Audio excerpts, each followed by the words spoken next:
오늘 아침 하나님의 말씀은 신약 성경 에베소서 2장 11절에서 18절에 있는 하나님의 말씀이 되겠습니다.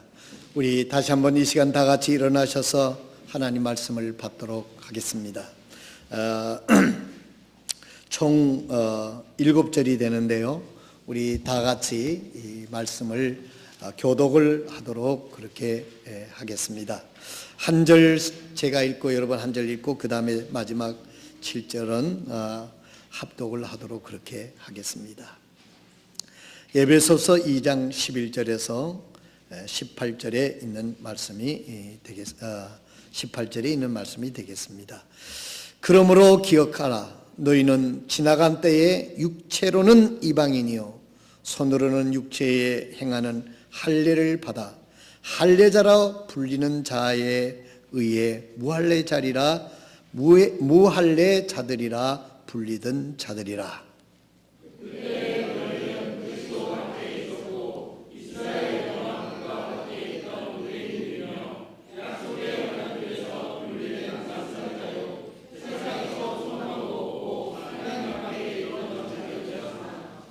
한때 멀리 떨어져 있던 너희가 이제는 그리스도 예수님 안에서 그리스도의 피로 가까워졌느니라.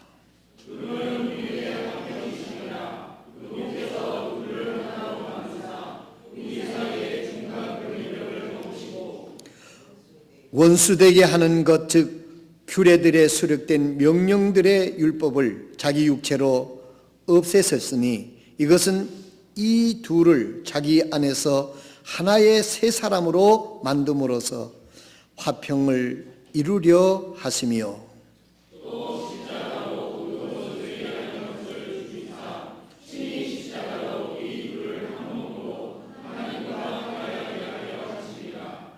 또 그분께서 오셔서 멀리 떨어져 있던 너희에게와 가까이 있던 그들에게 화평을 선포하셨느니라. 그분을 통하여 우리 둘이 한 성령을 힘입어 아버지께로 나아감을 얻었나니 아멘. 기도하고 앉겠습니다. 하나님 우리 아버지, 하나님의 말씀이 선포되었습니다. 아버지 하나님, 오늘 이 말씀을 통해서 하나님께서 우리에게 들려주고자 하시는 하나님의 음성을 들을 수 있는 특별한 시간이 되기를 간절히 소원합니다. 하나님을 사랑하여 이곳에 나온 사랑하는 귀한 심령에 하나님께서 말씀을 들려주시고 그 말씀으로 인하여 저들이 참으로 굳게 세움을 입는 놀라운 역사의 시간이 되기를 간절히 소원합니다. 오늘 이곳에 모인 사랑하는 성도들 한 분 한 분 위에 하나님께서 말씀하여 주시옵소서. 이 모든 말씀을 우리 주님 예수 그리스도의 거룩하신 이름으로 간절히 기도드리옵나이다. 아멘. 어떤 분들이 하나님 앞에 귀하게 쓰인 어느 목사님이 하신 말씀인데요. 영원 구령하는 것은 한순간에 이루어지지만은 한 사람을 하나님의 사람으로 세우는 일은 일생을 통해서 이루어지는 일이다 라고 이렇게 이야기를 했습니다. 제가 손자가 이제 4명이 됐는데요. 이렇게 보니까 손자 손녀가 4명이 됐는데 참 놓는 것도 힘들지만은 어떻게 된 게 제 아이 놓을 때는 그렇게 힘든 것 같질 않았어요. 그때는 아마 제가 너무 젊어가지고 뭐가 뭔지 몰라서 그랬지 않는가 혼자 그런 생각을 했습니다만은 이 손자 손녀들을 놓는 걸 보니까 어찌나 힘이 쓰여지고 기도가 되는지, 또 저기 성도들 자녀들 또 출산하는 것을 보면 그렇습니다. 이 놓기도 힘들지만은 요즘 세대는 참 자식을 기르기도 보통 힘든 게 아니에요. 뭐 초등학교에서부터 학생들 참 폭력이라든지 뭐 이런 온갖 문제들이 신문에 나오는 것을 이렇게 보게 되면 참 낳기도 힘들지만은 참 한 사람의 인격을 세우는 일이 참 힘들구나 하는 그런 생각을 합니다.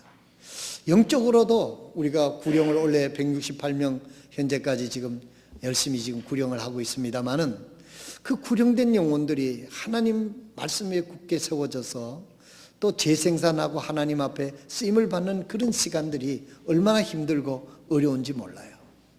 그런데 오늘 이 본문 말씀을 오늘 보게 되면 이 바울이라고 하는 이 사람에 대해서 생각을 아니할 수가 없습니다. 이 바울이라고 하는 분은 어떻게 예수님을 만나는 그 순간부터 사람이 완전히 변하는 거예요. 성경에 여러 위인들이 있고 성경의 신앙인들이 있지만은 이 많은 분들이 얘기를 그렇게 합니다. 예수님 다음으로 바울처럼 위대한 사역을 한 사람이 없다. 이렇게들 이야기를 합니다만은 이 바울은 어떻게 그렇게 예수님을 만나고는 그렇게 사람이 180도 변했습니까? 360도 변했습니까?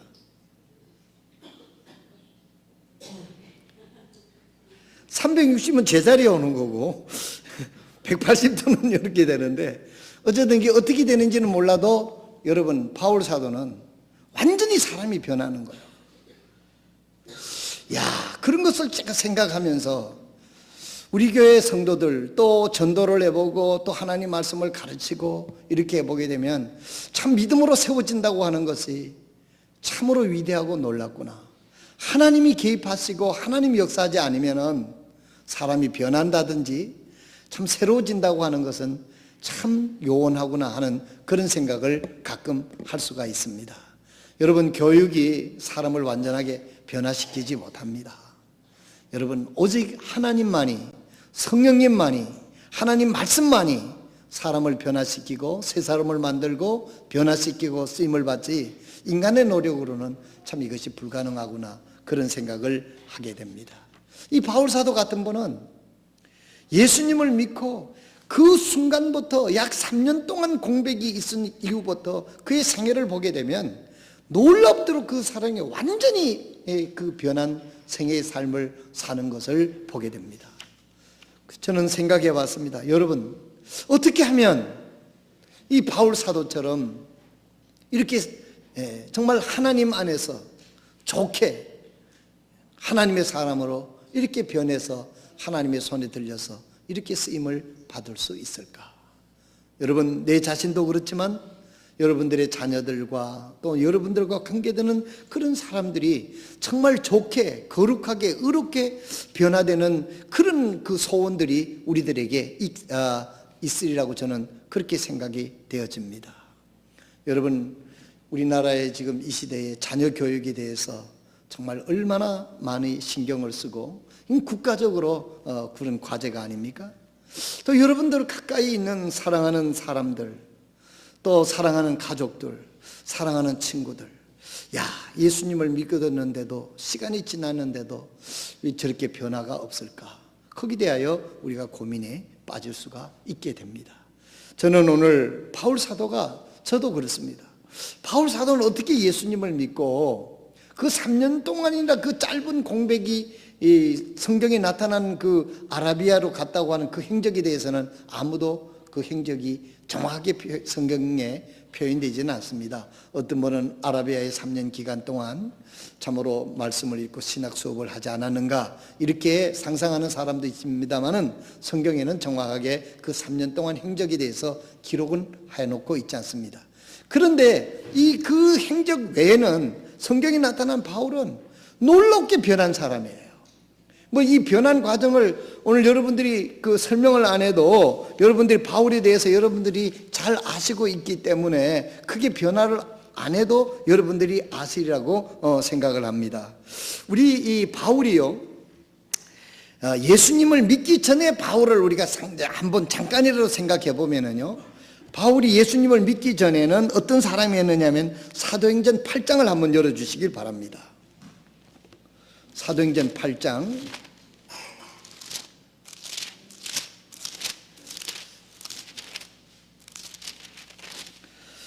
사도행전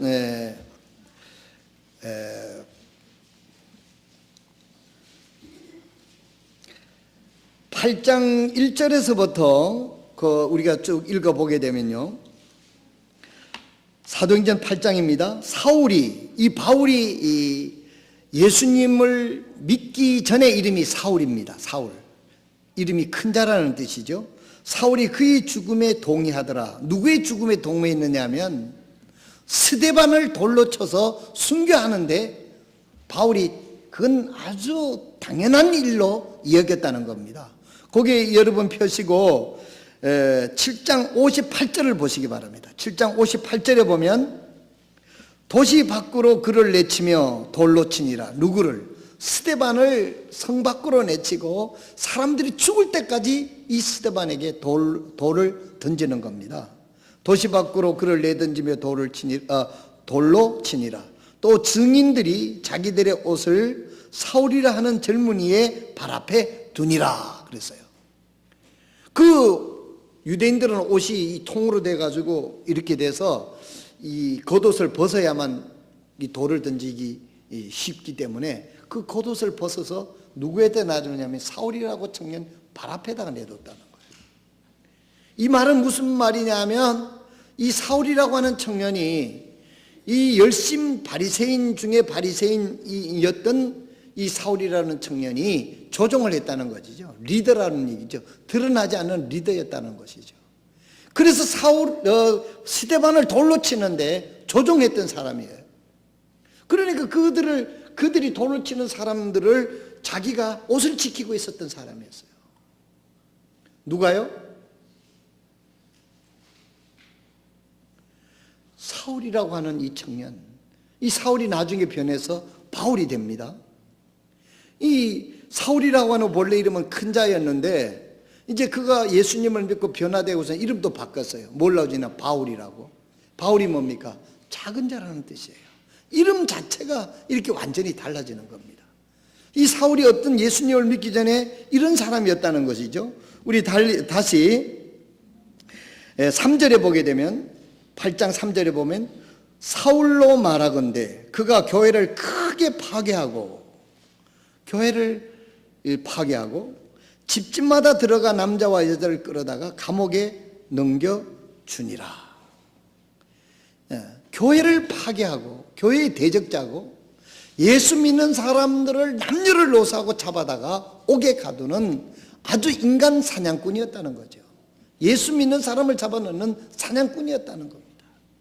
이 정도로 아주 핍박이 심했던 악랄한 사람이었어요. 그 유대교의 지도자지요. 앞잡이지요. 이게 바로 이 바울 사도가 예수님을 만나기 전에 바울 사도의 모습이었습니다. 이 정도만 해도 여러분들이 바울 사도가 어떤 사람이었다고 하는 것을 여러분들이 아시게 될 겁니다. 그러면 그 다음 제 바울 사도가 어떻게 변했느냐 하는 것은 우리 지난 주간에도 우리가 살펴봤습니다만은 고린도후서 11장을 한번 열어주시기 바랍니다. 고린도후서 11장.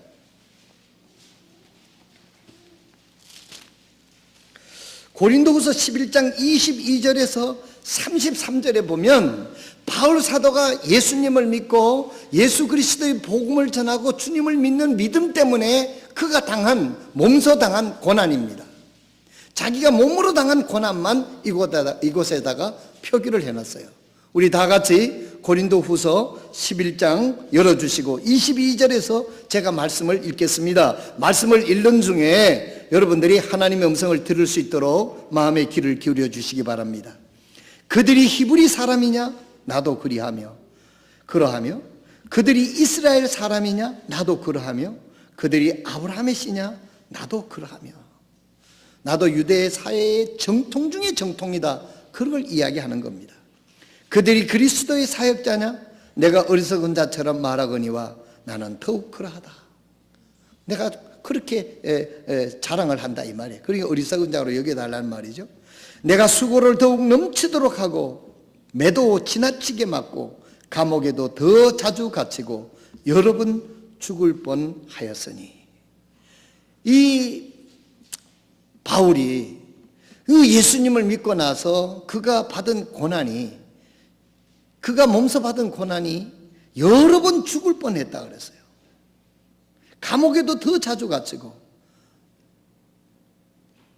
24절에 내가 유대인으로부터 마흔에서 하나 뺀 매를 5번 맞았으며 39대씩 그 모질게 힘센 사람이 내리치는 그 곤장을 39대를 맞는데 그걸 3번이나 맞았다고 그랬어요.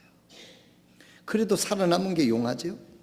3번은 몽둥이로 맞고 1번은 돌로 맞고 3번은 파선을 당하여 한밤과 한낮의 기쁨 속에 있었으며 자주 여행하면서 물들의 위험과 강도들의 위험과 동포들로 인한 위험과 이교도들로 인한 위험과 도시에서 위험과 광야에서 위험과 바다에서 위험과 거짓 형제들 가운데서 위험을 당하였고 또 지치고 아프고 여러 번 밤을 새우고 굶주리고 목마르고 여러 번 금식하고 추위를 당하고 헐벗었노라. 밖에 있는 그들이 그 일들 외에도 날마다 내게 닥치는 것이 있으니 곧 모든 교회를 위하여 염려하는 것이라. 누가 약하면 내가 약하지 아니하냐? 누가 실족하면 내가 어찌 애타하지 아니하냐? 내가 어쩔 수 없이 자랑해야 한다면 나의 연약한 것들과 관련 있는 것들을 자랑하리라. 영원 무궁토록 찬송받으실 하나님 곧 우리 주 예수 그리스도의 아버지께서 내게 거짓말하지 아니하는 것을 아시느니라. 다마스쿠스에서 아레다 왕 밑에 있던 총독이 나를 붙잡으려고 수비대와 더불어 다마스쿠스 사람들의 도시를 지켰으나 내가 바구니를 타고 창문을 통해 성벽을 내려가 그의 손에서 벗어났노라.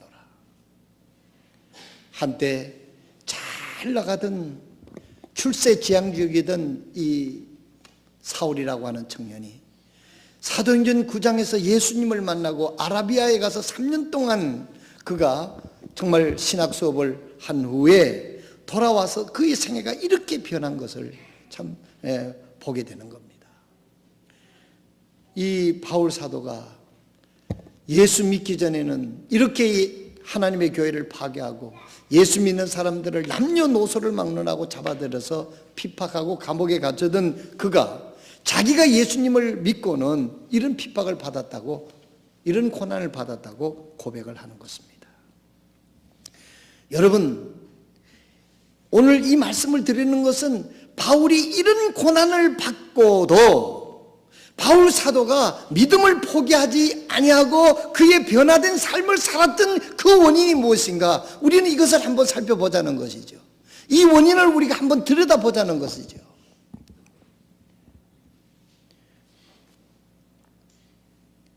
오늘 우리들이 참 좋은 시대에 살고 있지 않습니까?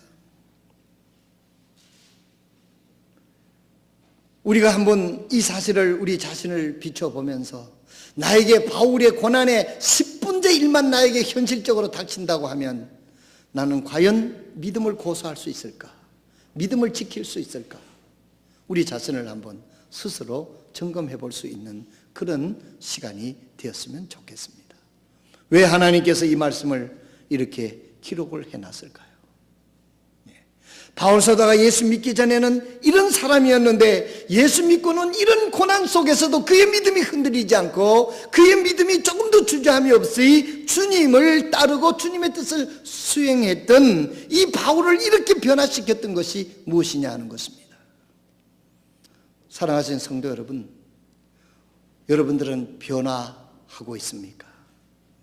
하나님의 말씀에 의해서, 성령에 의해서, 하나님의 어루만짐에 의해서 하나님의 원하시는 사람으로, 하나님이 기뻐하시는 사람으로 우리의 자신이 변화되어 가고 있는지, 아니면 하나님 미랄 그대로 있는지, 아니면 점점 더 믿음이 연약해지는 쪽으로, 믿음이 굳어지는 쪽으로, 완고한 쪽으로 굳어져 가고 있는지 우리의 자신을, 오늘 우리 자신을 말씀 속에서 살펴보면서 성령이 교회하는 음성이 오늘 우리들의 심령에 들릴 수 있기를 진심으로 바랍니다. 오늘도 여러분들은 교회당에 와서 계시지만 오늘도 꽃구경 간 사람들 많이 있을 겁니다. 물론 갈 수도 있겠죠. 그 주일날 꽃구경 갔다고 해가지고 천국 못 가는 일은 아니지만은 오늘날 이 얘기는 무엇이냐 하면은 너무 주님의 복음을 위해서, 주님을 위해서 헌신과 희생이 희박해지는 시대에 우리가 살고 있다고 하는 것을 말씀을 드리고 싶은 것입니다. 그러면 바울이 이렇게 변화된 것이 무엇이냐면 바울은 그 성경에서 바울은 이렇게 이야기를 합니다. 우리 다 같이 빌립보서 3장에 있는 말씀을 열어주시기 바랍니다. 빌립보서 3장 4절에서부터 11절에 있는 말씀을 보겠습니다. 그 다음 장을 넘기면 빌립보서가 나옵니다. 빌립보서 3장 4절에서부터 11절 여러분들이 오늘 집에 가서 다시 한번 읽어보시고 그 중에서 8절을 그런 결론을 이렇게 얘기합니다. 참으로 확실히 모든 것을 손실로 여김은 그리스도 예수 내 주를 아는 지식이 뛰어나기 때문이라. 내가 그분을 위하여 모든 것을 손실로 입고 그것들을 단지 배설물로 여기면 내가 그리스도를 얻고 그랬습니다. 바울 사도는 자기가 가졌던 모든 것들을 배설물로 여기고 가장 고상하게 여기는 예수 그리스도를 얻었기 때문에, 주님을 얻었기 때문에 나머지는 다 버릴 수 있었다고 바울 사도는 그렇게 고백하고 있는 것을 볼 수가 있습니다. 여러분, 예수님을 아십니까? 바울 사도는 예수님을 얻었기 때문에 모든 것을 버릴 수 있었다고 바울 사도는 이렇게 고백합니다. 바울이 버린 게 뭔 줄 아십니까? 4절부터 보면 나 역시 육체를 신뢰할 수도 있지만 그러하지 아니하노라. 만일 어떤 사람이 육체를 신뢰할 만한 것이 자기에 있는 줄로 생각하면 나는 더욱 그러하니라. 나는 8회째 되는 날 할례를 받았고 이스라엘 줄기에 속한 자요 베냐민 지파에 속한 자요 히브리 중에 히브리인이요 율법에 관하여는 바리새인이요 열심에 관하여 교회를 핍박하고 율법에 의하여 대하여는 흠이 없는 자로다. 그러나 무엇이든지 내게 이득이 된 것을 곧 그것들을 내가 그리스도를 위하여 손실로 여겼으니 참으로 확실히 모든 것을 손실로 여기면 그리스도 예수 내 주를 아는 지식이 뛰어났기 때문이라. 내가 그분을 위하여 모든 것을 손실을 입고 그것들을 단지 배설물로 여김은 내가 그리스도를 얻고 그리스도를 얻기 때문에 모든 것을 버릴 수 있었다고 고백하고 있습니다. 바울 사도는 우리들에게 결론의 대답을 합니다. 바울 사도가 예수 믿기 전에 그의 삶이 극명했고 예수님을 믿은 다음에 그의 삶의 변화가 너무나 극명하지 않습니까? 이렇게 바울 사도를 변화시킨 것이 무엇이냐 이것입니다. 다른 것이 없습니다. 바울을 변화시켰던 예수님이 여러분들을 변화시킬 수 있고 나도 변화시킬 수 있다고 확실히 믿기 때문에 이 말씀을 드리는 것입니다. 부모님들도 생각하십시오. 여러분들의 자녀를 변화시키고 올바로 키우는 것은 이 사회가 아니고 교육이 아니고 예수님만이 그렇게 할 수 있다는 것을 확실히 믿으시기를 바랍니다. 그래서 우리가 이 말씀에 올인을 해야 되는 거예요. 바울 사도는 이 모든 것을 거기다 걸지 않았습니까? 오늘 본문 말씀에 다시 본문 말씀으로 들어가겠습니다. 에베소서 2장. 오늘 본문 말씀 에베소서 2장 18절에 있는 말씀을 보겠습니다. 2장 11절에서부터 13절까지는 바울 사도가 한마디로 말하면 종교적인 사람이었다는 거예요. 인간의 할례를 믿었던 유대인들처럼 마음의 할례를 받아야 되는데 그는 종교적인 사람이었다는 것입니다. 그래서 진정한 마음의 평안이 없었고 변화의 삶을 깨닫지를 못했어요. 그래서 바울 사도는 16절부터 바울은 이렇게 말씀을 합니다. 그분은 우리와 화평이시라. 13절부터 읽겠습니다. 한때 멀리 떨어져 있던 너희가, 종교적으로 있는 것은 멀리 떨어져 있던 너희가 이제는 그리스도 예수님 안에서 그리스도의 피로 가까워졌느니라. 그분은 우리의 화평이시니라. 그분께서 둘을 하나로 만드사 우리의 사이의 중간에 분리의 벽을 허무시고 원수되게 하는 것 규례들이 수록된 명령들의 율법을 자기 육체로 없애셨으니 이것은 이들이 이 둘을 자기 안에서 하나의 세상으로 만듦으로써 화평을 이루려 하심이니라. 또 십자가로 그 원수가 되게 하는 것을 죽이사 친히 십자가로 이 둘을 한 몸으로 하나님과 화해하게 하십니다. 그분께서 오셔서 멀리 떨어져 있던 너희에게 가까이 있던 그들에게 화평을 선포하셨느니라. 그분을 통하여 우리 둘이 한 성령을 힘입어 아버지께 나아감을 얻었느니라 그랬습니다. 사랑하시는 성도 여러분, 주님은 여러분 이제 우리가 부활절 주일을 앞두고 있습니다마는 부활절이 왜 그렇게 중요한 것입니까? 부활절이 우리에게 어떤 의미가 있습니까? 내가 짊어지고 내가 하나님의 저주 속에 있던 우리가, 여러분 요한복음 3장 36절에 있는 말씀을 여러분 한번 보시기를 바랍니다. 요한복음 3장 36절에 있는 말씀을 보면 아들이 있는 자에게는 생명이 있고 아들이 없는 자에게는, 아들을 믿지 않는 자들에게는 하나님의 진노가 그 머리 위에 머물러 있다고 그랬어요. 여러분, 예수님이 없이 구원받지 않는 사람이 이 세상에 모든 것을 가지고 있다 하더라도 그 심령의 평안이라고 하는 것은 불가능한 것입니다. 여러분, 이 세상에 하나님의 진노를 머리 위에 입고 사는 사람이 행복하겠어요? 그 진노를, 용서함을 받고 하나님의 축복을 머리 위에 입고 사는 사람이 행복하겠어요?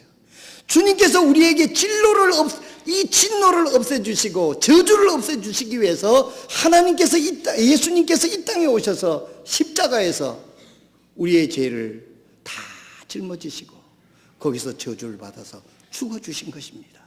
죽으신 것입니다.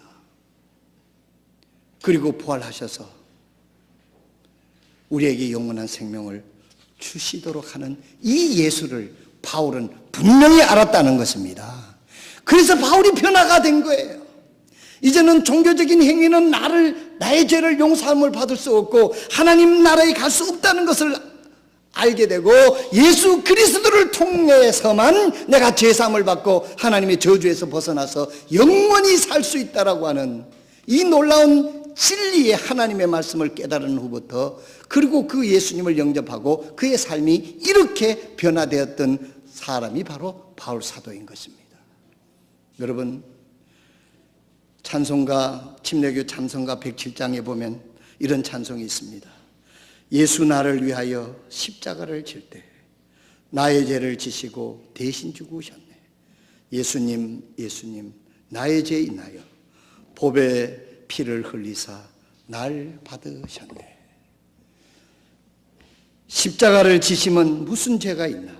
나의 죄와 허물로 메시아 죽였네. 예수님 예수님 나의 죄 인하여 보배 피를 흘리사 나를 받아 주셨네. 피와 같이 붉은 죄 없는 이가 있나? 주가 흘린 보혈로 눈과 같이 되었네. 고마우신 예수님 나의 좋은 친구, 예수 공로 힘입어 영생을 얻었네. 예수님 예수님 나의 죄 인하여 보배 피를 흘리사 날 받아 주셨네. 바울 사도는 빌립보서 3장 8절에 있는 말씀을 통해서 내가 가지고 있던 모든 것들을 배설물로 여겼던 것은 가장 이 귀한 예수 그리스도가 나의 구주가 되셨기 때문이라고 그는 그렇게 고백을 합니다. 이 십자가의 사건을 통해서 이 바울 사도는, 이 모든 사람들은 죄를 용서받고 하나님의 자녀가 되고 하나님의 진노로부터 축복의 자리로 옮겨진 이 사실 때문에 바울 사도의 생애가 완전히 변하게 되었다고 하는 사실입니다. 사랑하시는 성도 여러분, 왜 나는 변화가 이렇게 없을까? 여러분, 그렇다고 하면 다시 우리는 십자가 앞에 가야 됩니다.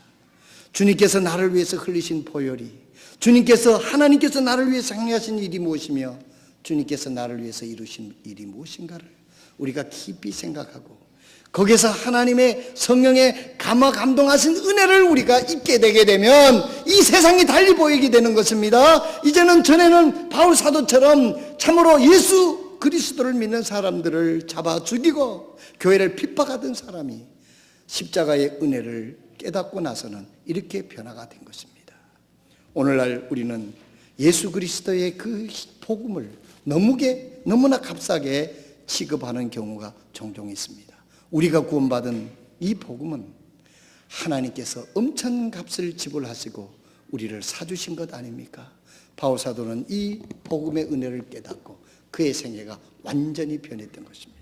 세상이 보는 관점이 틀렸습니다. 이것을 통과하지 않고는 우리도 마찬가지로 세상 사람들이 추구하는 것을 따라갈 수밖에 없는 것입니다. 바울 사도가 배설물처럼 여긴 것을, 그거를 얻기 위해서 허덕이는 인생을 크리스찬이라고 하면서 그걸 따라서 간다고 하면 어찌 그리스도의 복음을 받았다고 할 수 있겠습니까? 바울 사도는 그걸 배설물로 여겼어요. 복음을 통해서 우리의 영적인 눈이 떠지고 인생의 참된 영원한 생명의 가치를 우리가 안다고 하면 이제는 이 모든 것을 버려두고 주님을 따르는 믿음의 길을 걸어갈 때 그것이 하나님이 우리를 변화시켜 주시는 은혜가 바로 진정한 크리스찬의 삶인 것을 믿으시기를 바랍니다. 오늘 아침 사랑하시는 성도 여러분, 우리는 부활절을 앞두고 주님께서 이 땅에 오셔서 십자가에 못 박혀 죽으시고 부활하신 삶이 나에게는 어떤 의미가 있는지 우리가 깊이 생각하면서 주님 앞에 우리의 삶을 참으로 어떤 고난이라도 흔들림이 없이 나를 구원해 주신 그 주님의 복음을 전하며 주님을 따라가는 그런 믿음의 길이 진정한 부활절을 맞는 저와 여러분들의 믿음의 태도인 줄로 믿습니다.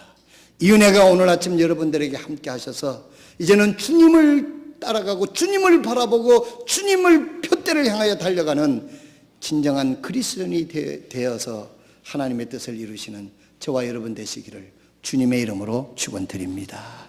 이 시간 기도하겠습니다. 다 같이 일어나셔서 기도.